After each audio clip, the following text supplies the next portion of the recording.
अस्सलामुअलैकुम। उम्मीद है कि आप लोग खैरियत से होंगे और आप लोगों की ऑनलाइन क्लासेस सही जा रही होंगी और आप अपने इस कीमती वक्त का सही इस्तेमाल कर रहे होंगे। बेटा, हम लोगों ने एक पोएम स्टार्ट की थी। एक पोएम हम लोग पढ़ रहे थे जिसका नाम था डैफोडिल्स, और हमने इस पोएम को पिछली क्लास के अंदर पढ़ा था और आपको कुछ मुश्किलात भी पेश आ रही थी इसमें से, इसको समझने में और कुछ वर्ड मीनिंग्स में। तो आज हम लोग इसको पढ़ेंगे मिलकर। और पिछली क्लास के अंदर हम लोगों ने इनके जो पोएट हैं विलियम वर्ड्सवर्थ, इनके बारे में भी पढ़ा था कि कौन थे और ये किस तरह की पोएम्स लिखते थे। तो वो काम मैंने आप लोगों को दिया था कि आप लोगों को वो सब जो मैंने लिखवाया था पिछली क्लास के अंदर, वो आपको अपनी फेयर कॉपीज के अंदर लिखना है। और 2 से 3 एक्टिविटीज भी दी गई थी जो आपको अपनी फेयर कॉपीज के अंदर करनी थी। तो उम्मीद है कि आप लोगों ने उसको फेयर कर लिया होगा, अगर नहीं किया तो अभी कर लें और अपनी फेयर कॉपीज जो है वो मेंटेन रखें। अच्छा, आज हम लोग इसकी एक्सप्लेनेशन देखेंगे कि इस पोएम के अंदर क्या बात हो रही है, और इसकी एक्सप्लेनेशन को हम कॉपीज में भी लिखेंगे। ठीक है, ये हमारा एक लर्निंग ऑब्जेक्टिव्स हैं। डैफोडिल्स इसका नाम है, विलियम वर्ड्सवर्थ इसके पोएट हैं। न्यू वर्ड्स अगर आपने मिस कर दिए थे तो अभी लिख लीजिएगा, और अभी जो है मैं आपको मीनिंग्स भी बता दूंगा साथ साथ, तो आप जो है वो इसको लिख लीजिएगा, समझ भी आ जाएंगे आपको ये words.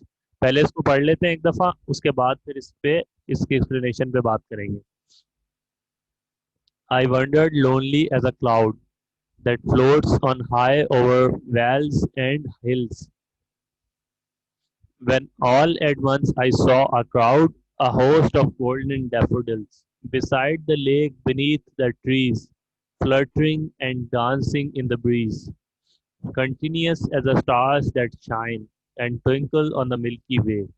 They stretched in never-ending line along the margin of a bay.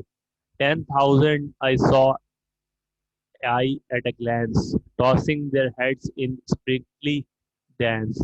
The waves beside them danced, but they outdid the sparkling waves in glee. A poet could not but be gay in such a jocund company. I gazed and gazed, but little thought what wealth the show to me had brought. For oft, when on my couch I lie, in vacant or in pensive mood, they flash upon that inward eye, which is the bliss of solitude. And then my heart with pleasure fills, and dancing with the daffodils. ये पूरी poem थी जो हम लोगों ने पढ़ी है, और उम्मीद है कि अब आप लोगों को अगर इसमें से कोई वर्ड मुश्किल लग रहा होगा तो वो समझ में आ गया होगा। अब हम इसका एक एक स्टेंजा करके इसकी एक्सप्लेनेशन देखेंगे। पहला स्टेंजा है इसका, I wandered lonely as a cloud, यानी मैं अकेला ही घूम रहा था। लोनली कहते हैं अकेले को, वंडर्ड कहते हैं घूमने को। ऐसे ऐसा घूमना जिसका कोई मकसद ना हो, सही है। उसको कहते हैं मैं ऐसे ही घूम रहा था जैसे एक अकेला जो अकेला बादल होता है, वो ऐसे ही आपको देखा होगा आपने कि ऐसे ही घूमता रहता है। तो अकेले बादल की तरह मैं घूम रहा था, पोएट अपने बारे में कह रहे हैं। That floats on high over vales and hills. Floats का मतलब होता है तैरना, या आपको पता है जो बादल होते हैं वो ऐसे मूव करते हैं कि हमें लगता है ये तैर रहे हैं हवा के अंदर।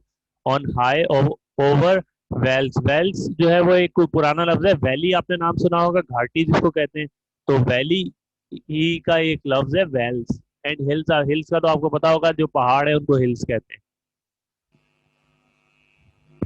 तो इसका मतलब क्या निकला कि मैं अकेला ही घूम रहा था, और एक अकेले बादल की तरह, जिस तरह वो पहाड़ों से और घाटियों के ऊपर घूमता रहता है। When all at once I saw a crowd, लेकिन मैंने एकदम क्या देखा। ऑल एट वंस का मतलब होता है मैंने एकदम क्या देखा, अचानक क्या देखा। आई सॉ अ क्राउड, मैंने क्राउड देखा। क्राउड कहते हैं मजमे को, लेकिन यहाँ पर इस क्राउड से क्या मुराद है वो हम देखते हैं। A host of golden daffodils, मैंने क्या देखा, एक गोल्डन डेफोडिल्स का क्राउड देखा। अब वो बताया कि जो डेफोडिल्स होती हैं वो येलो कलर की होते हैं। फूल का नाम है डेफोडिल, जो जो है पानी के अंदर उगता है, और वो येलो कलर के होते हैं, लेकिन यहाँ पे इन्होंने गोल्डन कहा है। उसकी वजह यह है कि उन्होंने इसको सोने से तशबीह दी है, यानी सोने की तरह लग रहे थे वो। और गोल्डन डेफोडिल्स का एक क्राउड था, मजमा था, बहुत ज्यादा डेफोडिल्स थी। ठीक है, इसका मतलब इंसानों का क्राउड नहीं है, इसका मतलब है डेफोडिल्स का क्राउड। अच्छा आगे पढ़ते हैं। Besides the lake beneath the trees, fluttering and dancing in the breeze. जो लेक है और ट्रीज हैं उनके करीब वो उगे हुए थे हमारे डेफोडिल्स। और वो फ्लटरिंग कहते हैं, जब परिंदा पर अपना फड़फड़ाता है तो उसको कहते हैं फ्लटरिंग। तो इसका मतलब ये है कि वो हिल रहे थे, झूम रहे थे हवा के अंदर और डांस कर रहे थे। ब्रीज कहते हैं हवा को। तो हवा के अंदर वो, क्योंकि हवा से आप देखेंगे जब भी हवा किसी पौधों पे लगती है, फूलों पे लगती है, तो वो हिलने लग जाते हैं, तो वो उनको ये क्या कहते हैं कि वो डांस कर रहे थे हवा के अंदर। Continuous as a stars that shine. अच्छा सेकंड स्टैंजा पे आ जाए। Continuous as a stars that shine and twinkle on the milky Way. Continuous मतलब लातादाद जैसे स्टार्स होते हैं दुनिया के अंदर, अ, आसमान के ऊपर हमें स्टार्स नजर आते हैं, तो वो बहुत ज्यादा होते हैं, एक खत्म होता है दूसरा, और इस तरह आप अगर गिनते रहें तो वो कभी खत्म ही नहीं होते। तो इसी तरह जो है वो, जैसे स्टार्स जगमगाते हैं, इसी तरह जो है वो डेफोडिल्स हमें नजर आ रहे थे, जो फूल खिले हुए थे उनके, और वो इतने सारे थे कि ऐसे लग रहा था कि ये कभी खत्म ही नहीं होंगे इनको अगर हम देखते रहेंगे तो। And twinkle on the milky way, और जिस तरह मिल्की वे चमकता है उसी तरह ये चमक रहे थे। They stretched in never ending line. और वो जो है वो, स्ट्रेच्ड का मतलब होता है फैले हुए थे। They stretched in never ending line, यानी वो एक ऐसी लाइन में मौजूद थे कि आप उसको जब देख रहे थे तो ऐसा लग रहा था कि कभी खत्म ही नहीं होगी। नेवर एंडिंग मतलब वो ऐसे फैले हुए थे कि ऐसे लग रहा था कि वो कभी खत्म ही नहीं होगी। Along the margin of a bay. और बे इसके अंदर वो लेक को कह रहा है कि जो लेक थी, जो झील थी, उसके किनारे जो है वो, जैसे मार्जिन था उसका, जो किनारा था उसके ऊपर फैले हुए थे वो।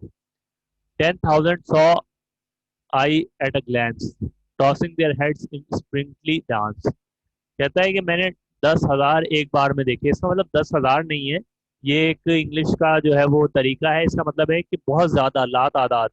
ठीक है, जैसे हम लोग किसी चीज को बताना होता है कि बहुत ज्यादा है, तो हम कहते हैं कि वो हजारों थे। अब हजारों नहीं होते वो, लेकिन हम ये बताना चाह रहे होते हैं कि वो बहुत ज्यादा थे। तो इसी तरह यहाँ पे ये कह रहा है कि वो बहुत ज्यादा थे। ग्लैंस कहते हैं देखने को, एक नजर देखने को। ये हम पहले भी ये वर्ड एक दफा आ चुका है आपकी उसके अंदर। तो वो एक नजर में जब देखा तो वो बहुत ज्यादा थे, लातादाद थे, उसको उनको नजर आए। और टॉसिंग देयर हेड्स, टॉसिंग का मतलब होता है सर निकालना। सही है।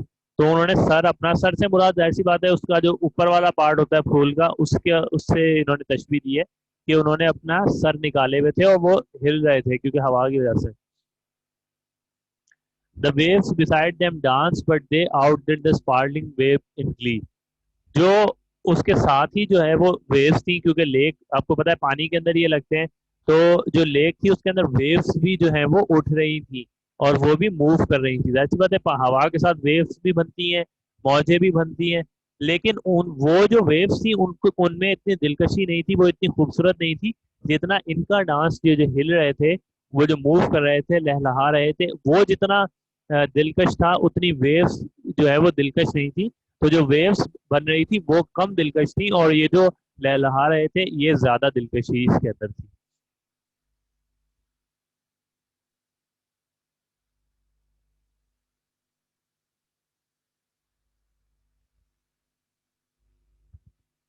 अ poet could not but be gay in such a jocund company.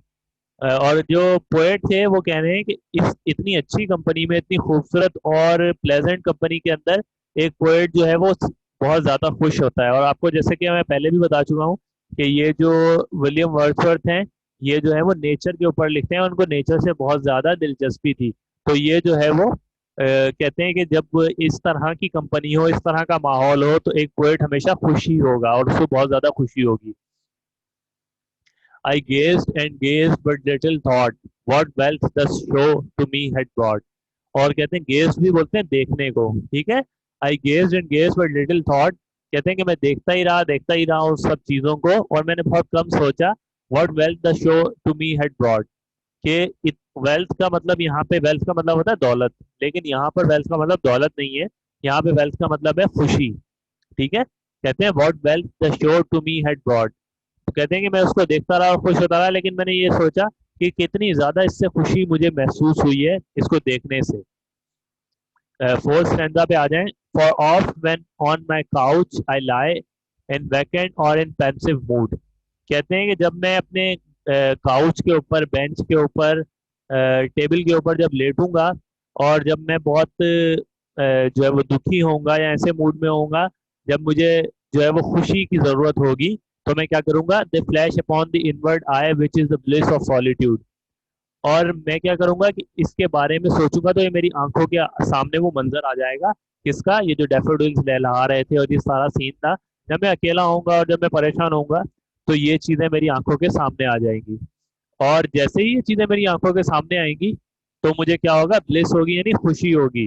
मैं खुश हो जाऊंगा और मेरी जो जो अकेलापन है और जो गम है वो दूर हो जाएगा।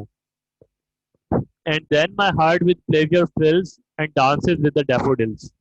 और मेरा दिल जो है वो खुशी के साथ और मुसर्रत के साथ भर जाएगा। And dances with the daffodils, और जिस तरह डैफोडिल्स डांस कर रही थी, मेरा दिल भी वैसे ही डांस करने लग जाएगा खुशी के मारे। सही है, धड़कने लग जाएगा खुशी के मारे। तो ये थी आपकी पूरी पोएम और इसकी एक्सप्लेनेशन। ये मैंने आपको उर्दू के अंदर बता दी है और वर्ड्स की मीनिंग भी बता दी है। और यहीं तक जो है वो आज की आपकी क्लास थी। आज आपको इसकी एक्सप्लेनेशन बतानी थी। इससे रिलेटेड कुछ एक्टिविटीज भी हैं, वो भी हम लोग करेंगे। आज का आपका होमवर्क ये है